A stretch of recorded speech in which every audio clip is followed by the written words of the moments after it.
اپنے پیر کا جلوہ بسا ہے ان آنکھوں میں میری اپنے پیر کا جلوہ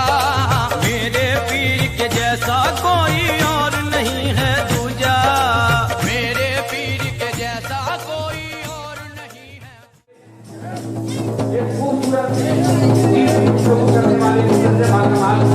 حضرت علامہ مولانا شاہ محمد عاصم مختصر وقت کے لیے آپ کے حوالے ہو رہے ہیں نعرے تکبیر نعرے رسالت حضرت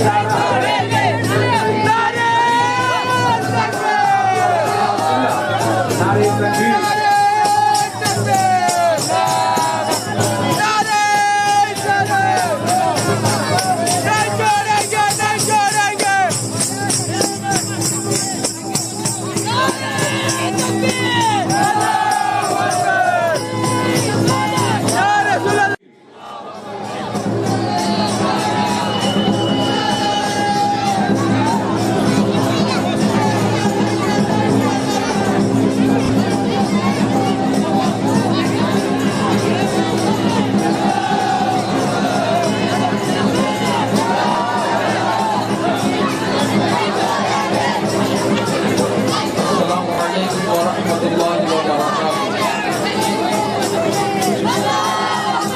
الحمدللہ رب العالمین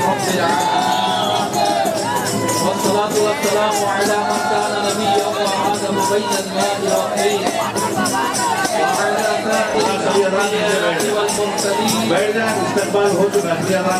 وعلى آله وصحبه أجمعين صلى الله عليه وسلم صلاة وسلاما عليك يا رسول الله. یہ منکر کیا سمجھتے ہیں جو اپنے دل میں ہنستے ہیں یہ منکر کیا سمجھتے ہیں جو اپنے دل میں ہنستے ہیں ابھی تو کربلا کا آخری میدان باقی ہے مسلمانوں نہ گھبراؤ خدا کی شان باقی ہے ابھی اسلام زندہ ہے ابھی قرآن باقی ہے اور اسلام تیری نبض نہ ڈوبے گی حشر تک اسلام تیری نبض نہ ڈوبے گی حشر تک تیری رگوں میں خون ہے روا چار یار کا اور ہمارے دین کی حقانیت کے دونوں شاہد ہیں ہمارے دین کی حقانیت کے دونوں شاہد ہیں معین الدین اجمیری محی الدین جیلانی معین الدین اجمیری محی الدین جیلانی. معزز سامعین کرام گفتگو کو آگے بڑھانے سے پہلے حصول برکت کے لیے آئیے ہم اور آپ مل کر اپنے آقا و مولا صلی اللہ علیہ وسلم کی بارگاہ بکس پناہ میں درود و سلام کا نذرانہ بھیجیں پڑھیں اللہم صلی علی سیدنا مولانا محمد معدن الجود والکرم وآلہ الکرام اجمعین صلاة و سلاما علیک یا سیدی یا حبیبی یا رسول اللہ. اسٹیج پر موجود سادات کرام علماء کرام خصوصاً آل نبی اولاد علی شہزادہ بندہ نواز حضور سید صاحب قبلہ اور مقبول العلماء حضرت علامہ و مولانا مفتی ابراہیم مقبولی مصباحی صاحب قبلہ پرنسپل جامعہ امام احمد رضا کوکن اور شہزادہ سید احمد کبیر رفائی آل نبی اولاد علی حضرت علامہ و مولانا سید رضوان رفائی شافعی صاحب قبلہ اور دیگر علماء اور مشائخ کرام حاضرین مجلس میرے سنی جنتی بھائیوں یہ بڑی خوشی کا موقع ہے کہ ہم علماء کرام کی معیت میں اس بابرکت مجلس میں حاضر ہیں اللہ تعالی ہمارا اور آپ کا حاضر ہونا قبول فرمائے. میں بس مختصر میں 5-10 منٹ میں اپنی بات کو ختم کروں چونکہ یہ عظمت اولیاء کے سلسلے میں کانفرنس ہے اور میرے بعد آنے والے عظیم مقررین اس ٹاپک پر اپنے انداز میں گفتگو کریں گے مگر میں چاہتا ہوں کہ شروعات ذکر نبی صلی اللہ علیہ وسلم سے ہو. امام اہل سنت فرماتے ہیں کہ ذکر سب فی کا جب تک نہ مذکور ہو نہ مکی حسن والا ہمارا نبی. اور ذکر خدا جو ان سے جدا چاہو نجدیوں، واللہ ذکر حق نہیں کنجی سفر کی ہے۔ معزز سامعین کرام، عقائد اسلام میں سے ایک عقیدہ ہے جس عقیدے پر آج شب خون مارا جا رہا ہے، اس لیے ضروری ہے کہ قرآن و حدیث کی روشنی میں اس عقیدے کی وضاحت کی جائے، اور وہ یہ ہے کہ اللہ تعالیٰ نے اپنی تمام نعمتوں کا قاسم بنایا میرے آقا و مولا صلی اللہ علیہ وسلم کی ذات کو۔ چنانچہ ارشاد فرمایا، صحیح بخاری شریف کی حدیث ہے، حضرت امیر معاویہ رضی اللہ تعالیٰ عنہ اس کے راوی ہیں، رسول اللہ صلی اللہ علیہ وسلم نے فرمایا، من یرید اللہ بہ خیرا یفقہہ فی الدین وانما انا قاسم واللہ یعطی، کہ اللہ جس سے بھلائی کا ارادہ فرماتا ہے اسے دین کا فقیہ بناتا ہے، اور میں تو بانٹنے والا ہوں، اللہ دیتا ہے۔ اس حدیث میں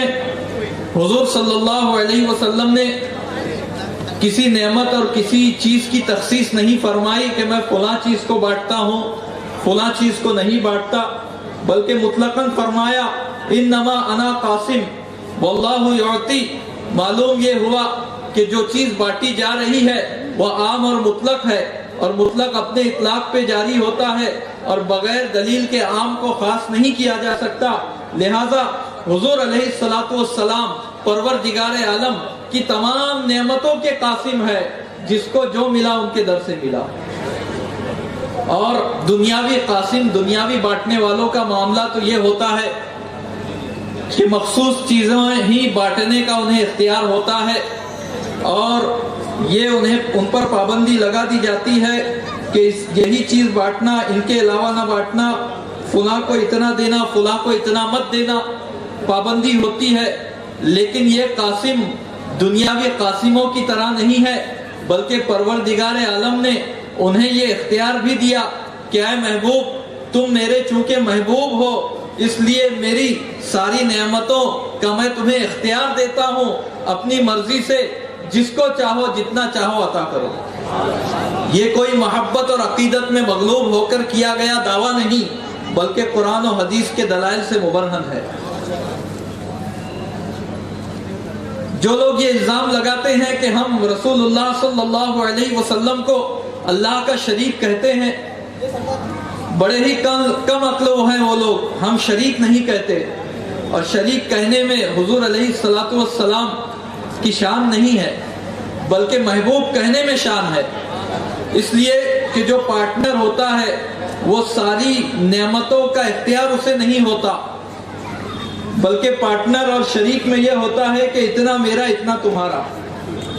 لیکن جو محبوب ہو جاتا ہے تو محب اپنے محبوب کو اختیار دے دیتا ہے، اے محبوب جو میرا ہے وہ تمہارا ہے۔ محبوب اور محب میں میرا اور تیرا نہیں ہوا کرتا۔ اسی لیے امام اہل سنت اعلیٰ حضرت عظیم البرکت امام احمد رضا محدث بریلوی فرماتے ہیں، میں تو مالک ہی کہوں گا کہ ہو مالک کے حبیب، یعنی محبوب و محب میں نہیں میرا تیرا۔ سبحان اللہ، سبحان اللہ، بہت خوب، ماشاءاللہ۔ یہ شان ہے میرے آقا کی، قاسم ہے، مگر ایسے قاسم ہے کہ حبیب اللہ ہے۔ اور آگے بڑھیے، بخاری شریف ہی کی حدیث ہے، حضور صلی اللہ علیہ وسلم نے فرمایا، اعطیت مفاتیح خزائن الارض، مجھے زمین کے خزانوں کی کنجیاں عطا کی گئی، یعنی زمین کے سارے خزانوں کا مجھ کو مالک بنا دیا گیا۔ اور آگے بڑھیے، کوئی یہ کہہ سکتا ہے کہ نہیں، صرف زمین اور دنیا کے خزانوں کے مالک ہیں، آخرت کے خزانوں کے مالک نہیں ہے۔ کوئی کہہ سکتا تھا، مگر اس شبہے کا بھی ازالہ حدیثوں میں کر دیا گیا۔ صحیح مسلم کی حدیث ہے، حضرت ربیعہ بن کعب اسلمی رضی اللہ تعالی عنہ اس حدیث کے راوی ہیں، فرماتے ہیں کہ میں حضور علیہ الصلوۃ والسلام کی بارگاہ میں رات میں حاضر رہا کرتا، اور وضو کا پانی، مسواک وغیرہ ضرورت کی چیزوں کو پیش کیا کرتا۔ ایک بار ارشاد فرمایا، سل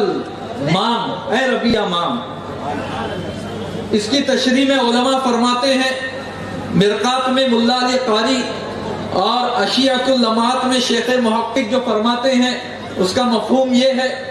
کہ جب کسی سخی اور کریم کی کوئی خدمت کرتا ہے تو سخی کی سخاوت کے پیش نظر اسے کچھ انعام دیا جاتا ہے۔ سرکار دو عالم صلی اللہ علیہ وسلم تو سخی الاسقیاء ہے، کریم القرما ہے۔ آپ نے بھی جب خدمت دیکھی تو فرمایا اے میرے غلام، اے ربیہ سل مانگ۔ اب غور کیجئے، یہ نہیں کہا کہ تو دنیاوی دولت مانگ یا کچھ اور مانگ، فلاں چیز مانگ، حکومت مانگ، کہیں کی گورنری مانگ، نہیں، بلکہ مطلقاً فرمایا سل مانگ، اور کیا چیز مانگ اسے نہیں بیان کیا، اسے مطلق رکھا۔ محدث مکہ ملا علی ابن سلطان محمد قاری مرقات المفاتیح میں اس حدیث کے تحت لکھتے ہیں وَيُوْقَذُ مِنْ اطلاقِهِ علیہ السلام الامر بالسؤال، کہ حضور علیہ السلام کے مطلقاً مانگ ارشاد فرمانے سے یہ معلوم ہوتا ہے ان اللہ تعالی مکنہ من اعطاء کل ما اراد من خزائن الحق، کہ اللہ تعالیٰ نے انہیں حق کے خزانے میں سے جو چاہے عطا کرنے کی قوت و طاقت عطا فرمائی۔